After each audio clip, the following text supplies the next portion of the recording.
Hey fellow Nevillers, here we are back again with another personal share, day 41. Whoopee! I've got my old ladies on today. I call these my old lady glasses. I want to read to you prayer. It's chapter 3 of Feeling is a Secret. It's a fabulous one. I'm going to be reading this one to a bunch of folks today in a group I belong to. I must put the links down there, because if you guys are viewing these Neville videos and the wisdom I'm sharing, you're most likely going to be interested in the two groups that I belong to. Now, on with the chapter, my fellow Nevillers. It's prayer, chapter 3. Prayer, like sleep, is also an entrance into the subconscious.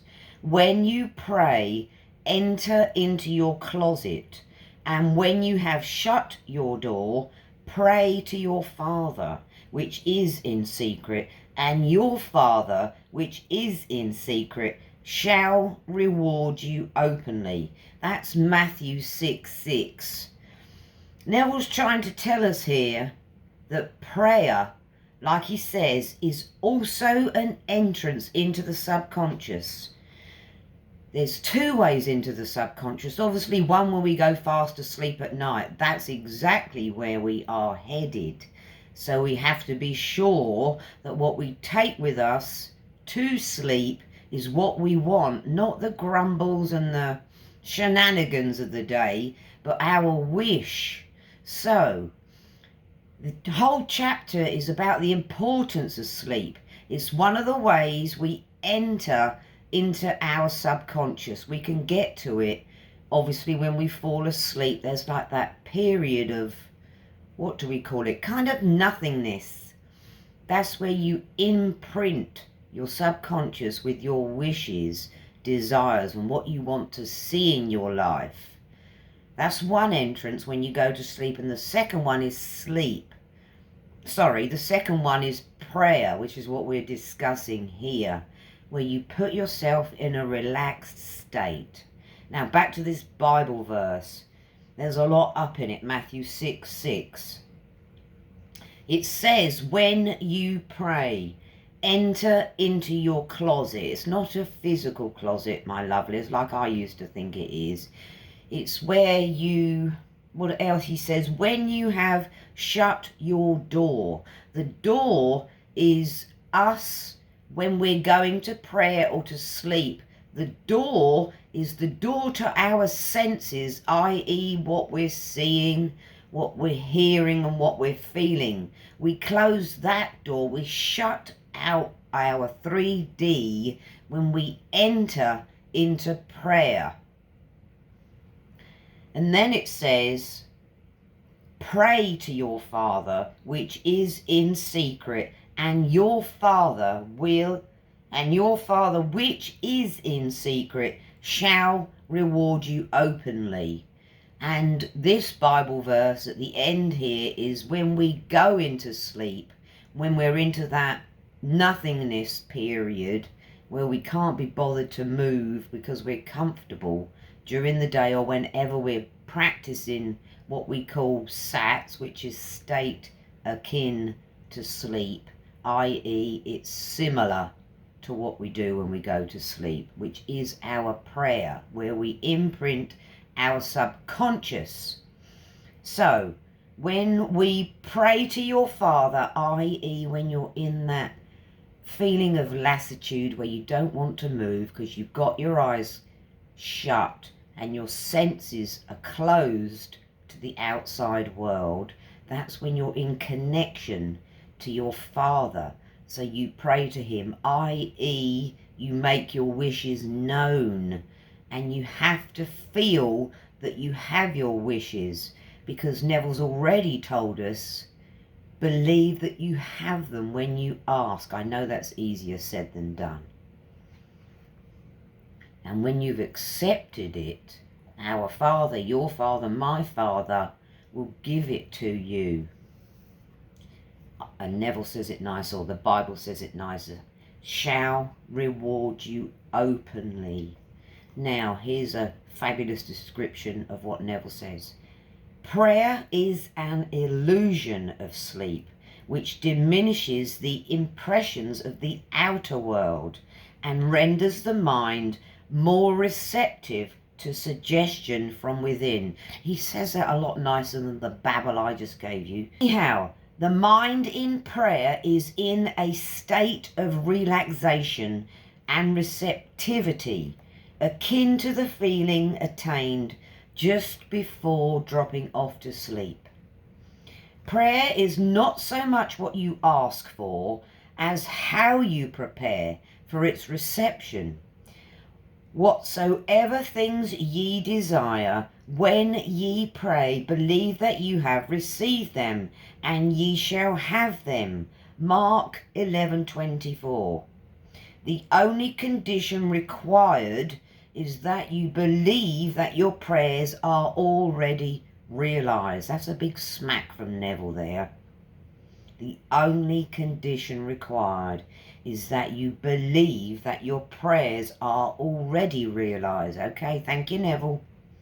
Let's continue. Your prayer must be answered if you assume the feeling that would be yours were you already in the possession of your objective. Personally, I feel a deep sense of relief when I feel that my desires are realised. Neville continues, the moment you accept the wish as an accomplished fact, the subconscious finds means for its realisation. To pray successfully, then, you must yield to the wish. That is, feel the wish fulfilled. And then we have a big pointer here. The perfectly disciplined man is always in tune with the wish as an accomplished fact. He knows that consciousness is the one and only reality, that ideas and feelings are facts of consciousness and are as real as objects in space. Therefore, he never entertains a feeling which does not contribute to his happiness, for feelings are the causes of the actions and circumstances of life. As we know, fellow Nevillers, he never entertains a feeling which does not contribute to his happiness, for feelings are the causes of the actions and circumstances of his life. Really important line there, fellow Nevillers. On the other hand, the undisciplined man finds it difficult to believe that which is denied by the senses and usually accepts or rejects solely on the appearance of the senses, i.e. when we're looking out into our 3D, we think this is so real, me included, but the actual reality is what's in our mind, up here in our consciousness, and what we're seeing and feeling when we are in prayer, they are just as real as objects in space. That's what we have to feel and believe, fellow Nevillers. And like Neville's pointing out here, the undisciplined man and the disciplined man. We have to be disciplined with our thoughts and our mind. Neville helps us out here. Because of this tendency to rely on the evidence of the senses, it is necessary to shut them out before starting to pray, before attempting to feel that which they deny. Whenever you are in a state of mind, I should like to, but I cannot, the harder you try, the less you are able to yield to the wish. You never attract that which you want, but always attract that which you are conscious of being. Prayer is the art of assuming the feeling of being and having that which you want, which is a completely different idea to what we've grown up with or what we've been imprinted with, what we've been taught. I was taught that you pray, you sit on your knees, you get on your knees, you put your hands together and you pray to someone on the outside, I want, I want, I want, can I have, thank you, thank you, thank you. But like Neville's saying, prayer is the illusion of sleep. It's the way into the subconscious where we need to imprint with what we want. Enough preaching here, Sarah. Let me continue with the book. So he says, prayer is the art of assuming the feeling of being and having that which you want. When the senses confirm the absence of your wish, all conscious effort to counteract this suggestion is futile and tends to intensify the suggestion. Prayer is the art of yielding to the wish and not the forcing of the wish, i.e., thank you, Father, thank you, Father, thank you, Father, thank you, and not the forcing of the wish. Can I have, please, can I have, the begging side. He continues, whenever your feeling is in conflict with your wish, feeling will be the victor. The dominant feeling invariably expresses itself. Prayer must be without effort in attempting to fix an attitude of mind which is denied by the senses. Effort is fatal. And like we discussed in a previous video about the effortless way, I'll leave a link down there, my lovelies. We can't force it. We just have to yield to it, be accepting, be thankful and be grateful. Now Neville tells us how to do the yielding. To yield successfully to the wish as an accomplished fact, you must create a passive state, a kind of reverie or meditative reflection, similar to the feeling which precedes sleep. In such a relaxed state, the mind is turned from the objective world and easily senses the reality of a subjective state in here. And that's totally true, fellow Nevillers. If you've practiced this prayer method, well, the only way to pray, as Neville suggests, then you'll know when you get into that sleepy state, everything does feel possible. There's none of this questioning. The reasoning mind has been abated when you're just in that I can do everything mode. Now, he says, in such a relaxed state, the mind is turned from the objective world and easily senses the reality of a subjective state. It is a state in which you are conscious and quite able to move or open your eyes, but you have no desire to do so. An easy way to create this passive state is to relax in a comfortable chair or on a bed. You can do this anywhere, fellow Nevillers. If on a bed, lie flat on your back with your head on a level with your body. Close the eyes and imagine that you are sleepy. Feel, I am sleepy, so very sleepy. In a little while, a faraway feeling accompanied by a general lassitude and loss of all desire to move envelops you. You feel a pleasant, comfortable rest and not inclined to alter your position, although under other circumstances you would not at all be comfortable. When this passive state is reached, imagine that you have realized your wish. Important part, fellow Nev. Important part, my lovelies. Not how it was realized, but simply the wish fulfilled. Imagine in picture form what you desire to achieve in life. Then feel yourself as having already achieved it. I can tell you from personal experience, fellow Nevillers, it is an extremely empowering feeling when you feel that your wish is fulfilled, when you're in the passive state. It's like nothing can stop you.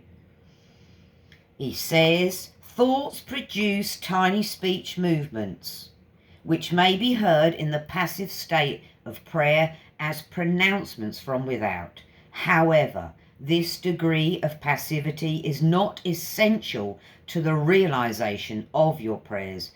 Important part here, lovelies. All that is necessary is to create a passive state and feel the wish fulfilled. Simple pimple, huh? All that is necessary is to create a passive state and feel the wish fulfilled. Yes, let's do that. And then the most empowering part of the chapter. All you can possibly need or desire is already yours. You need no helper to give it to you. It is yours now. Call your desires into being by imagining and feeling your wish fulfilled. As the end is accepted, you become totally indifferent as to possible failure, for acceptance of the end wills the means to that end. When you emerge from the moment of prayer, it is as though you were shown the happy and successful end of a play. However, having witnessed the end, regardless of any anticlimactic sequence, you remain calm and secure in the knowledge that the end has been perfectly defined. So that's exactly what we need to do, fellow Nevillers. Take your old lady glasses off. Just feel empowered.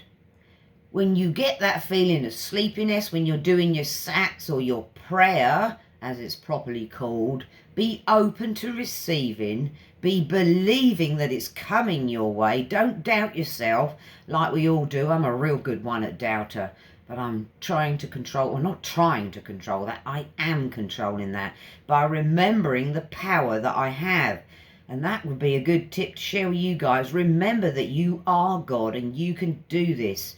You can get your wish fulfilled. It's done already. Creation's finished. You just have to accept it in your consciousness. And I will quit babbling for today. We'll be back with some more Neville knowledge tomorrow, because I just can't get enough Neville. Thanks for your time and attention, my lovelies. Don't let me forget to blow you a kiss. Leave a comment if you found the video useful. Let me know if there's anything else I can chat to you about. I'll leave the links to the groups I belong to. And thanks for your time and attention again, fellow Nevillers. See you tomorrow. Bye.